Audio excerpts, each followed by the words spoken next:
Creativity is highly predictive for resilience, bouncing back from adversity, and well-being. And if you use your creativity, you build your tolerance of ambiguity, which is also highly protective against stress and burnout. So I don't remember the question, no. How can we build or improve on those Yes. like resiliency, empathy, and compassion in this world of ambiguity? Yes, so I would say using your creativity, whatever that means to you. If you have a hobby you used to do and you stopped doing it and it made you happy, do it again. I hear that universally. People are like, I don't know why I stopped woodworking or painting or whatever, diamond painting. Do that. It makes you happy, builds resiliency, builds your rebound from stress. And then by doing that, you also increase your tolerance of ambiguity. And then to increase your tolerance of ambiguity, use your creativity, but also learn another language, travel, try different things, and build your ability to step out of that discomfort of, because we're all pretty smart, let's face it. You are all here because you have a career and you're smart and you're using that to make things in the world. But the problem is it makes it much harder to be a dummy and to be like, I don't know how to paint, because we're so used to being skilled at something. Anytime you step out of that knowledge, that curse of knowledge and that I know what I'm doing, into not knowing and taking that risk and that vulnerability to say, like, I don't know how to paint.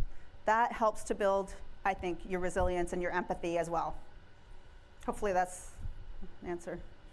Thank you. Anyone in the room? I just want to make sure. We can take one last question online. There was a comment saying that tax auditors have creativity with numbers. Creative accounting. That's but one question was, how can you be creative when working in policy?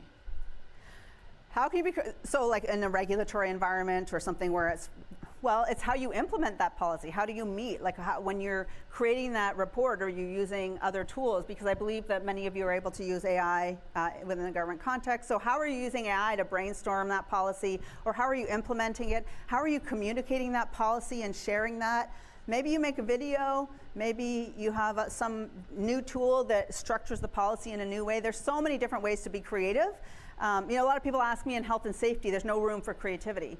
Well, there's tons of room in creativity for health and safety. It's like, how do you communicate to someone that they shouldn't step off that cliff? Or how do you make it clear, make a sign clear? Or how do you take in information so that you can understand the issues? So there's so much room for creativity. That creativity doesn't mean you have to reinvent the wheel at the end of the day of your vision, but there's how you get there is the creative part. I hope that answers the question. Perfect. Thank you so much, Caroline. That will close our Q&A session. Thank you, everyone, for participating in the room and online. Thank you. Caroline, thank you so much for your engaging session today.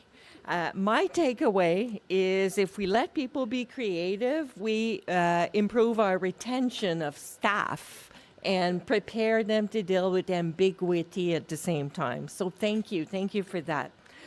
I encourage all of you in the audience to take a few moments to fill out our feedback survey, please.